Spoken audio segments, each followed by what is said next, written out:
Tulikaa chini, kando ya meza. Bella alisema kwa sauti ya utulivu, "Ninakupenda." Nilimwangalia. Lakini mapenzi bila heshima huvunjika. Nililia kimya kimya. "Nisaidie, nifanye nini?" Nikasema. "Niko peke yangu." Hemed alishika mkono wangu. "Huna peke yako. Uamuzi.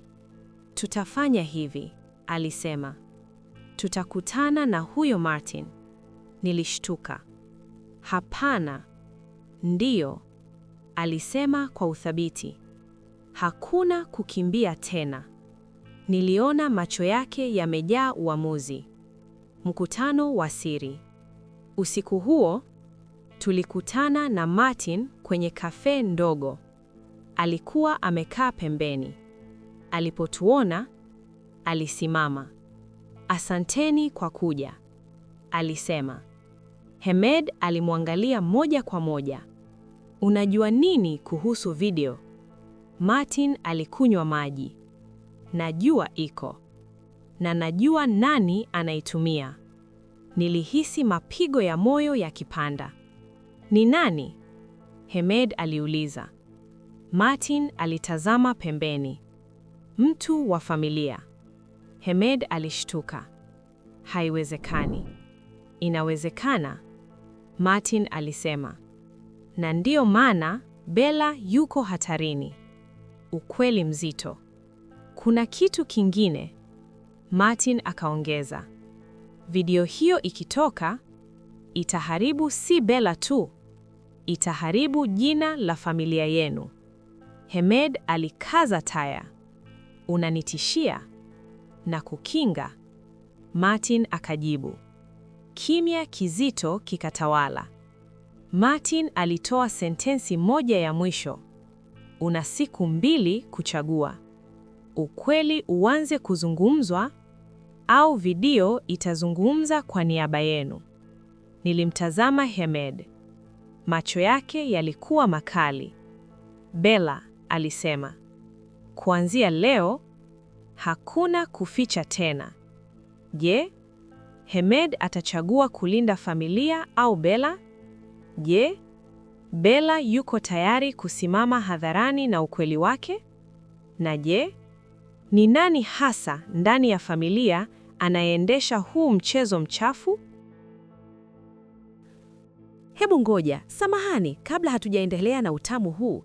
Kama unaifurahia simulizi hii, naomba ubonyeze alama ya like hapo chini kuipa nguvu video hii.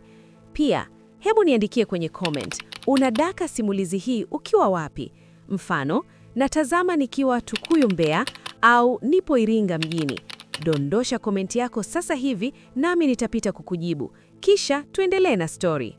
Nililala usingizi mzito usiku ule, lakini akili yangu haikulala. Kila nilipofumba macho, niliona uso wa Romy. Kisha nikamwona Hemed. Kisha nikasikia sauti ya Martin. "Una siku 2 kuchagua." Nilishtuka. Nikakaa kitandani. Nikavuta pumzi ndefu. Mungu wangu, nifanye nini? Asubuhi ilipofika, sikuamka kama Bella wa jana. Nilihisi kitu ndani yangu kimevunjika. Na pale kitu kinapovunjika, huacha maumivu, lakini pia huacha nafasi ya kitu kipya. Hemed alikuwa sebuleni. Hakuniuliza chochote, lakini macho yake yaliniambia anasubiri. "Hemed," nikasema, "niko tayari kusema kila kitu." Alinyanyua macho. "Kila kitu?" Nilitikisa kichwa. "Hakuna cha kuficha tena." Tulikaa chini, uso kwa uso. Nilianza mwanzo kabisa. Kazi hotelini, kukutana na Romy, dola, safari ya Arusha, movie, chumba, jaribio la kunibaka. Nililia, lakini niliendelea kuongea. Nilimwambia pia kuhusu aibu, kuhusu hofu, kuhusu kujilaumu. Hemed hakunikatiza, alinisikiliza. Mpaka nilipomaliza, kulikuwa na kimya. Hemed alisimama, akatembea chumba kizima, akapiga ukuta kwa mkono. Sio kwa hasira ya kuniua, bali kwa hasira ya kushindwa kunilinda. Samahani, alisema kwa sauti nzito. Samahani kwa kuchelewa kujua. Nilimwangalia. Machozi yalinitoka. Sio kosa lako, nikasema. Ni dunia. Alinikumbatia kwa nguvu. Nililia zaidi. Nililia kama mtoto. Nililia kama yatima. Nililia kama mwanamke aliyechoka kupambana peke yake. Kwa mara ya kwanza, nilivunjika mbele ya mwanamume bila kujiona dhaifu. Simu ikaita. Ujumbe mpya. Masaa 6. Nilimwonyesha Hemed. Uso wake ukabadilika. Wanaharakisha, alisema. Ina maana wanaogopa au wanataka kutuangamiza, nikasema. Mama yake Hemed aliingia. Alikuwa amesikia kila kitu.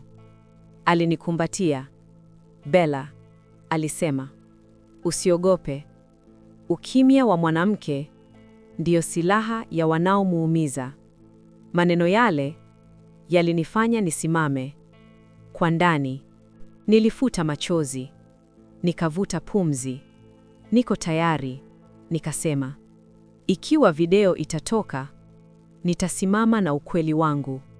Hemed alinitazama. Una uhakika? Nimechoka kukimbia, nikasema. Hemed alipiga simu. Kwa wakili, kwa mtu wa sheria, kwa mtu wa kuaminika. Tutafanya hivi kisheria, alisema. Na tutawatoa gizani. Nilihisi hofu, lakini pia nilihisi nguvu. Usiku ulipoingia, simu yangu ilianza kuita. Namba tofauti tofauti. Ujumbe mmoja ulisema, unafanya makosa. Mwingine, utasababisha aibu kubwa. Nilifuta. Nilinyamaza. Lakini kabla sijaweka simu chini, ujumbe wa mwisho ukaingia.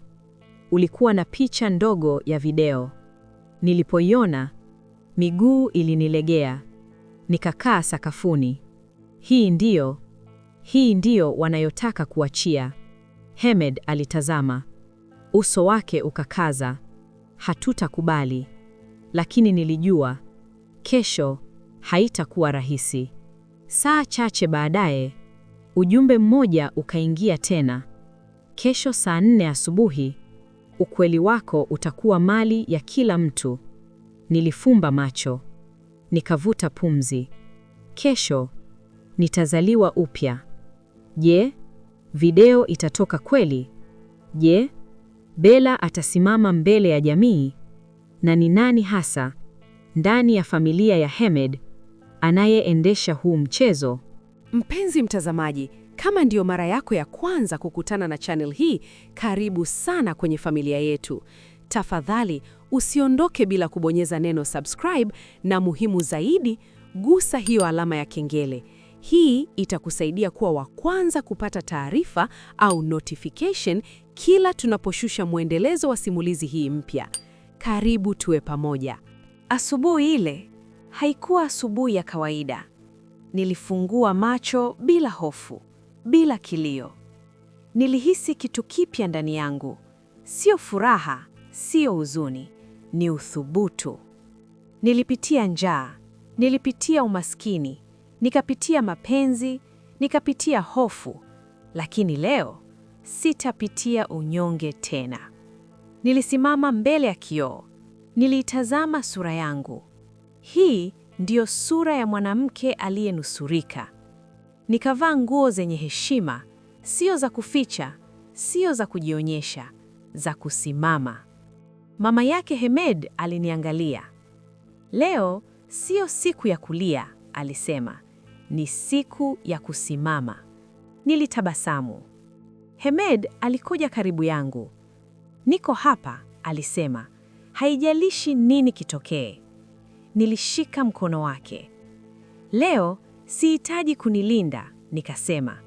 Leo nataka kusimama.